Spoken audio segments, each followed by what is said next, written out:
சமாதான ஏஜி சபையின் தலைமை போதகர் பாஸ்டர் ஆர் கிளாரன்ஸ் மருதையா அவர்கள் தேவனுடைய செய்தியை கொண்டு வருவார்கள். கிறிஸ்துவுக்குள் அன்பானவர்களை, இந்த நாளிலேயும் இந்த ஊடகத்தின் மூலமாக இவங்களை சந்திப்பதில் மகிழ்ச்சி அடைகிறேன். இந்த நாளிலே ஆண்டவர் நமக்கு தரக்கூடிய வார்த்தை என்னவென்றால், லூக்கான சுவிசேஷம் 1 அதிகாரம் 41 வாசித்து பார்க்கும்போது, எலிசபெத் மரியாவுடைய வாழ்த்தலை கேட்ட பொழுது அவருடைய வயிற்றிருந்த பிள்ளை துளிற்று.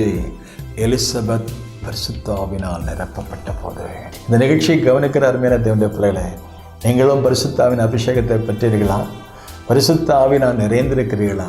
புதிய ஏற்பாட்டு சபைக்கு அப்போஸ்தலனாகிய பவுல் சொல்கிறார், ஆவியிலே நிறைந்திருக்க.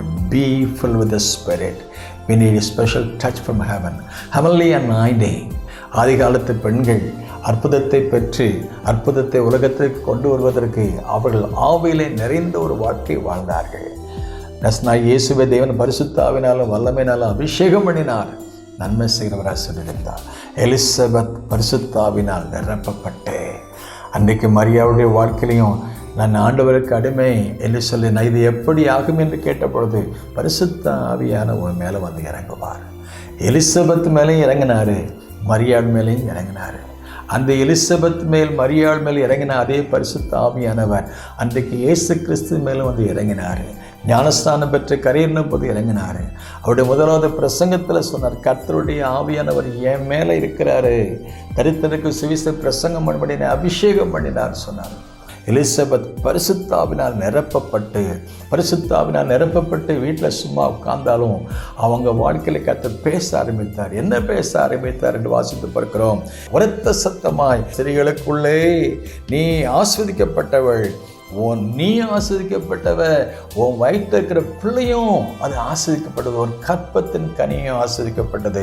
அருமையான தேவனுடைய பிள்ளைகளை, தேவனுடைய அபிஷேகம் நமக்குள்ள வந்து இறங்கும்போது அது நமக்கு ஆசீர்வாதம், நமக்கு முன்னால் இருக்கிற மக்களுக்கு ஆசீர்வாதம், இனி வரக்கூடிய அடுத்த தலைமுறைக்கு ஆசீர்வாதம். எலிசபெத் பரிசுத்தாவினால் நிரப்பப்பட்டு மரியாளை பலப்படுத்த தைரியப்படுத்த, ஏற்கனவே தூதன் சொல்லி இந்த மரியாளை தைரியப்படுத்தினான். தூதன் மட்டுமல்ல, அவளுடைய இனத்தாளாகிய எலிசபெத்தும் அவளை வாழ்த்தும் போது, அவளை உற்சாகப்படுத்தும் போது உரத்த சத்தமாய், சாதாரண நிலையில ஆவிலை நிறைந்த ஒரு சத்தம், உரத்த சத்தமாய் என்ன செய்தான்னு கேட்டால், ஸ்திரீகளுக்குள்ளே நீ ஆஸ்வதிக்கப்பட்டவள், என் ஆண்டவருடைய தாயார் என்னிடத்தில் வந்து எனக்கு எதனால் கிடைத்தது? இதோ நீ வாழ்த்தின சத்தம் என் காதில் விழுந்தவுடனே என் வயிற்றில் உள்ள பிள்ளை களிப்பாய் துளிற்று. விசுவாசித்தவளே, கர்த்தராலே அவளுக்கு சொல்லப்பட்டது நிறைவேறும் என்றாள். அப்பொழுது மரியாள், என் ஆத்துமா கர்த்தரை துதிக்கிறது.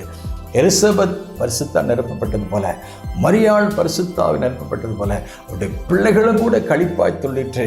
ஆகவே உரத்த சத்தமாய் அடுத்த தலைமுறைகளுக்கும் ஆசுவாம இருக்க ஆவியிலே நிரப்பப்பட்ட வாழ்க்கை வாழ்வோம்.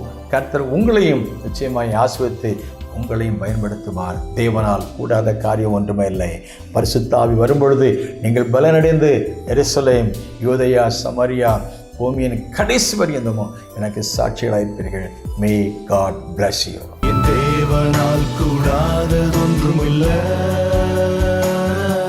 என் தேவனால் கூடாததொன்றுமில்லை.